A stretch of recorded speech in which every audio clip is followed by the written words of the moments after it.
What is going on, world? It's your boy, Matt Benz, a.k.a. Fantasy Football God. I'm just kidding. No one actually calls me that. I'd love for that to stick. I don't ever see it sticking because I've never won a championship.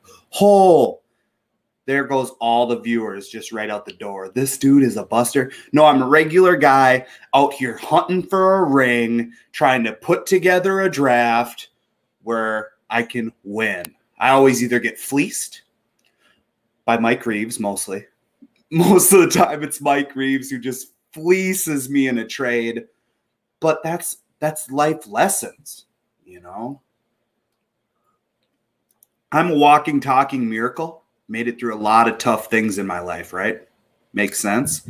One of the toughest things I've ever made it through is losing in fantasy football. If I ever have a son, before even playing flag football, he's going to be in fantasy football, and he's going to lose, and it's going to hurt. And not only are you going to get that pain and anguish out the door, you're going to teach him sportsmanship, get that out the door. But you're also going to give him that first initial shattering of the heart. That's what I should write a parenting book. I don't even have kids, people. I should write a book, not have kids yet. Thank God. All right. So great show is about to happen here today.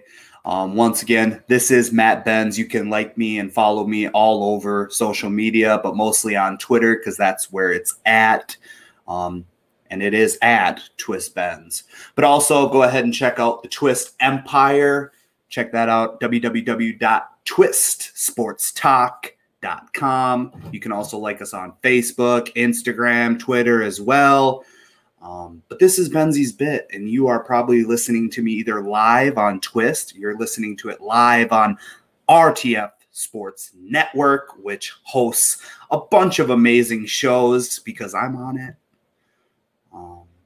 Mike Reeves, who is one of the co-hosts of Twist, he was on Mike and Mike Man Hour last night. I hear it was great. Haven't watched it yet. I go to bed at a reasonable time because I'm a productive member of society.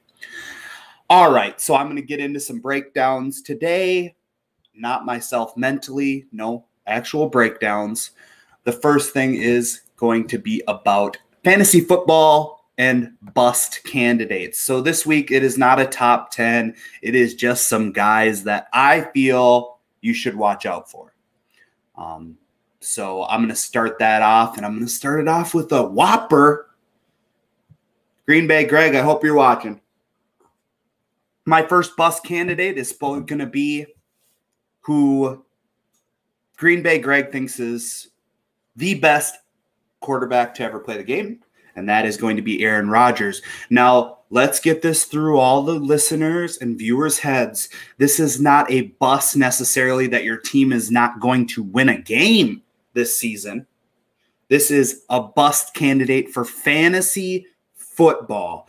So Aaron Rodgers, yes, he can put up monster games at a moment's notice. But when? Rodgers had a few blow-up games in 2019, but overall disappointed as the offense was more defined by a maturing defense and the running of Aaron Jones. Rodgers will always have the name, but no longer has the production and consistency that fantasy owners can depend on. That shouldn't be news, man. I mean, Aaron Rodgers is Aaron Rodgers. He's going to keep the Packers in games almost every game. But when it comes to fantasy production, it fell off. And I would not reach for an Aaron Rodgers. If you're drafting a backup quarterback, might be on week-to-week basis. But which week? I mean, you saw it last year, even on weeks where A-Rod was supposed to put up huge numbers, he didn't because you had Aaron Jones. And you had that backfield that put up all the numbers, did all the work. And you got LaFleur. So, big question mark on Aaron Rodgers. I advise you to stay away. Next is going to be Ryan Tannehill. Ryan Tannehill was a beast last year. From week 8 until the end of the season, Tannehill was QB5 and put up 5 performances in the top 6 on the week. So why does he appear in the bust list after being paid handsomely by the team? Unsustainable production. Sometimes you catch lightning in a bottle, and Tannehill has an electric weapon in A.J. Brown on the outside, but his touchdown rate was unsustainable. That's the big thing with me, is just I'm really taking a step back from the Titans in fantasy perspectives this year. Derrick Henry, beast, and if he falls, I'm grabbing him. Of course, that's probably my only guy. I do like A.J. Brown in dynasty formats. But really, I mean, when it comes to Ryan Tannehill, he was so good for so many teams last year because he was that waiver pickup, and I feel like there will always be a Tannehill in the late weeks of fantasy football. You just got to be doing your due diligence. So that is my quarterback busts for now. On to running backs. Todd Gurley. Man, I have done so many either mocks or I've done already a draft for a league that we were in, and we did that last Saturday. And for Gurley to go as high as he's been going is interesting to me, right? So Todd Gurley is used to having a stout offensive line and a ton of goal line attempts, right? Well, the Falcons don't have the strongest offensive line, and Atlanta's running backs haven't seen the goal line opportunities that Gurley is used to. There is also the concern and the decline in Gurley's production that was hampered by his arthritic knee. Injury and opportunity concerns make Gurley a tough fantasy player to trust, and I firmly believe in that. I'm going to swerve away from Gurley, and I advise all of the freaks and geeks to do as well. Next, Leonard Fournette. This is a tough one for me because I have Leonard Fournette in a keeper league, and he is usually the back that I will keep because it's an auction league, so I got him at a reasonable cost.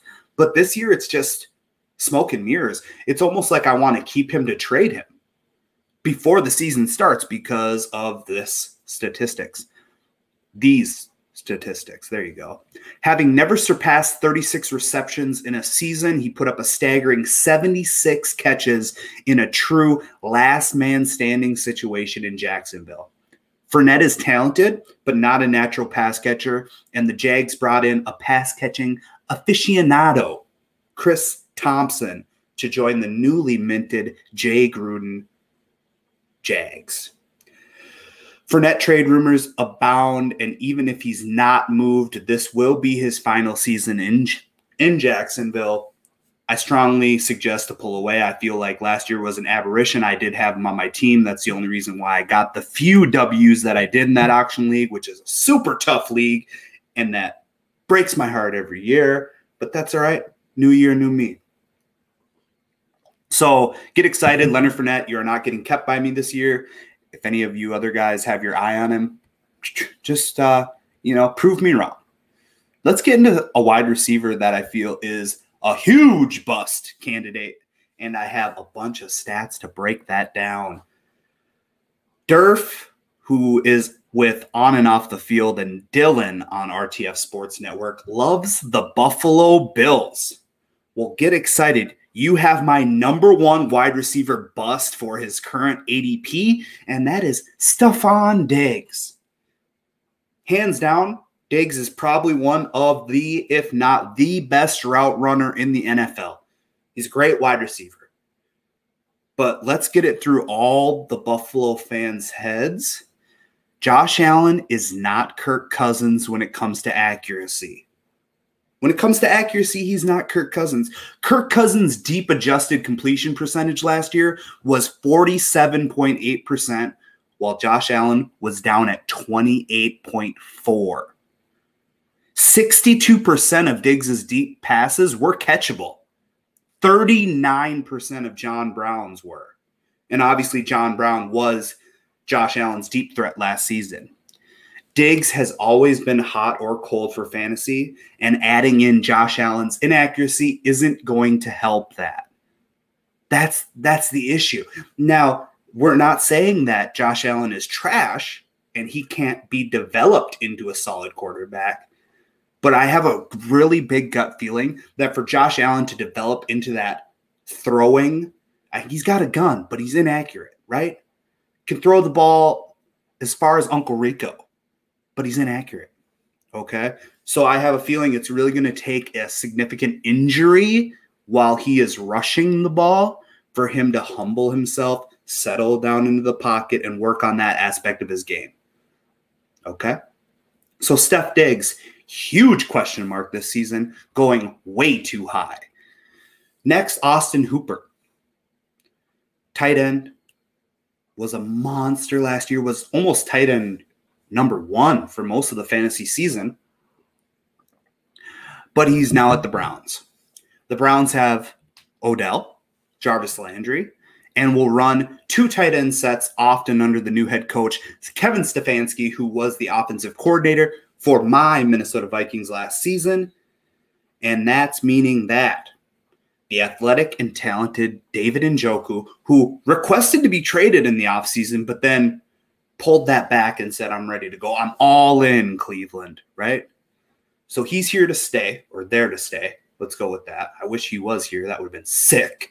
But Hooper is simply not going to receive the level of attention from his quarterback in Cleveland that he did in Atlanta, and is near certainly going to regress in this offense, which is okay as long as you get him shopping in the bargain bin. If I had to choose one or the other, I'm still going to go with Austin Hooper this season, but it's tough. I mean, with Kevin Stefanski, I saw it last season a lot. You don't get a lot of looks to the tight end. Now, Kyle Rudolph turned it on towards the second half of the season last year with a couple tutties in the back of the end zone, a couple one-handed grabs, which helped pad his fantasy football statistics, but it's so touchdown heavy. Last year, Austin Hooper was getting targets and targets and targets and catches, and he was producing most of his points in that aspect. He was getting touchdowns, but he was getting so many targets that in a PPR or half PPR league, that's where you were getting all those points, and that's why he was so dynamic last season.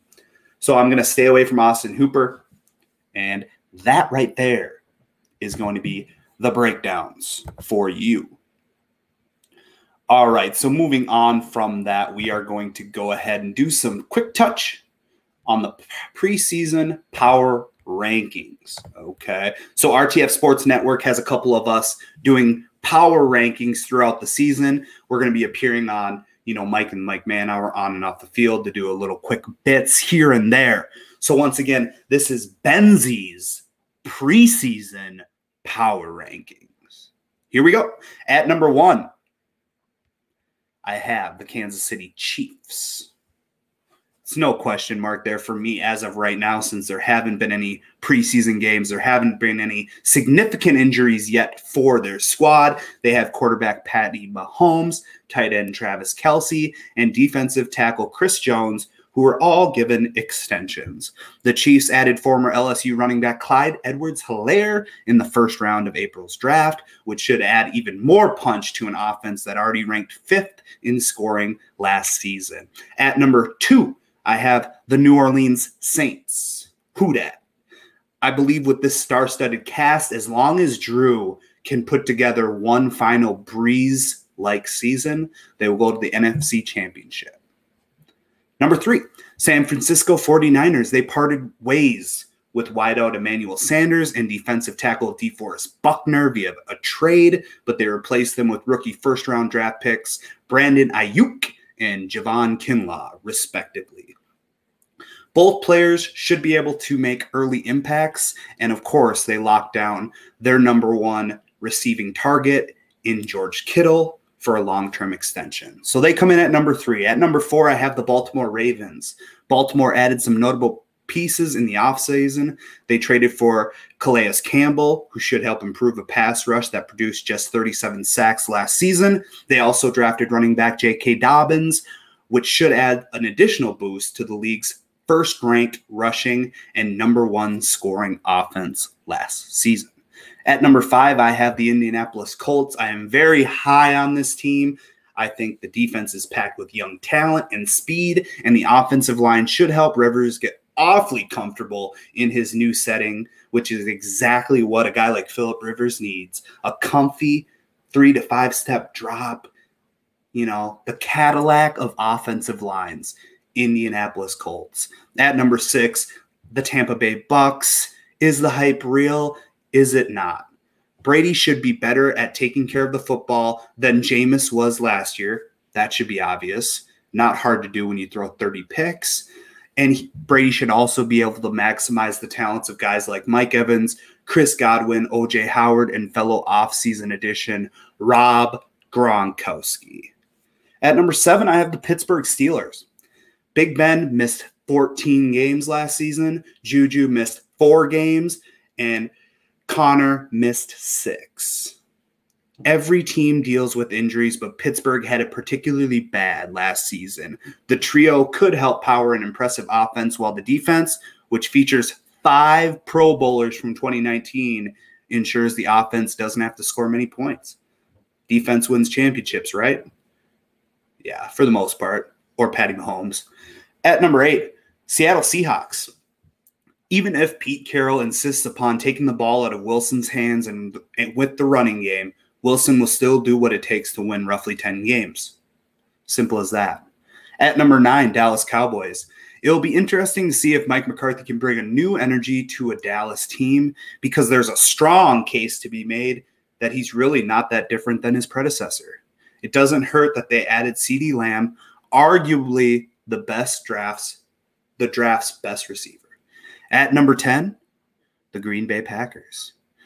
It's not that Love will challenge Rodgers right away. It's that Love doesn't play receiver, where the Packers are woefully under-talented aside from Devontae Adams. Rodgers should be okay, but if he's not, will he start pointing fingers at the organization for failing to support him? And that is your way too early preseason power rankings. All right, on to the baller of the week. My baller of the week is going to be Fernando Tatis Jr. A lot of controversy around Fernando Tatis. He is the major league leading 11 home run hitter, and he hit one the other night, which was his 11th, which was a grand slam on a 3-0 count, and they were up by a boatload, and that's perfectly fine, because my whole aspect around Fernando Tatis is he is electric. I was really happy when they brought him up last season. I loved what I saw out of him, how fast he is, how hard he can hit the ball. Defensively, he's a 5-tool athlete. And for there to be controversy over a guy hitting a grand slam on a 3-0 count because you grooved one, I'm sorry for you guys who believe that these unwritten rules, which are going to be detrimental to the game if they ever held any weight, which really you can kind of see the guys that are naturalists and believe that this was actually a thing are irrelevant, because this is what baseball needs. Dingers. Hit dingers on any count in any game and disregard unwritten bullshit. My quote, just hit dingers. Way to go, Fernando Tatis. Light him up, light him up. Next, we're going to go to the Bonehead of the week. It's actually going to be the Boneheads of the week, and it's going to be last night's Lakers squad. The Lakers put the off in offense, shooting a discouraging 35.1% as a team from the field and an abysmal 15.6% from three-point range. That is 5 for 32. It was the second lowest three-point percentage by a team with at least 30 three-point attempts in a playoff game in NBA history. Ouch. They took game 1 loss. It's interesting, man. You look at this NBA and they're probably shitting their pants because you got the Lakers who are 1 game behind, which is no big deal. And you got the Bucks who lost game 1, which is no big deal, right? For the NBA it is. Because you lose Giannis, you lose LeBron, your ratings lose, period. So that right there is my Boneheads of the week. Transitioning into some quick buzz here. The buzz is just some news from around the league. Cowboys released Gerald McCoy via injury waiver in veterans DL contract. McCoy will be allowed to keep his $3 million signing bonus, but his $2.5 million base salary comes off the books, as does the $750,000 in roster bonuses. He was also scheduled to make $5 million in 2021 and another $5.25 million in 2022. But everybody around the Cowboys feel that he will re-sign a new contract whenever he does get healthy and will rehab with the Cowboys in their facilities. Last night, almost a no-no for Kenta Maeda. The Twins survive a rally to win in the 12th inning. So Taylor Rodgers, the Twins closer, blew the save in the 9th inning after Kenta Maeda held the Brewers hitless for 8 innings, but the Twins wound up beating the Brewers 4-3 in 12 innings on a walk-off grounder by Jorge Polanco and scored Byron Buxton. The night started well as Kenta Maeda's brilliance carried the Twins with masterful command that led to the right-hander striking out 12, including a franchise record 8 in a row at one point. He retired 22 consecutive Brewers at one point and took a no-no into the 9th inning before Eric Sogard bloop single just over the glove of Jorge Polanco ended the no-hit bid. That's exactly what the Twins need, man. You need consistent pitching. Kenta has given us that. And right now, so far, the trade that we gave away Broussard Gratterall, the gas-throwing 100-plus relief pitcher. And we got Kenta, who's been consistent, and that's exactly what we need, especially in an injury-plagued Twins pitching rotation. Next, Celtics Gordon Hayward out 4 weeks with an ankle sprain. Hayward was diagnosed with a grade 3 right ankle sprain on Tuesday and expected to miss 4 weeks. The forward, who averaged 17.5 points, 6.7 rebounds, and 4.1 assists for the season, suffered the injury in Monday's 109-101 victory over the 76ers. Bears Matt Nagy says he will need more time to evaluate if Mitchell Trubisky has become a better player. Holy cow, you need more time to reevaluate that? He says, we don't have enough right now. I wish I could tell you we had enough, but there's just not enough with where we're at. We need to see more. I can't give you a fair statement or opinion with that. I can tell you right now, he is your franchise. Keep him in there.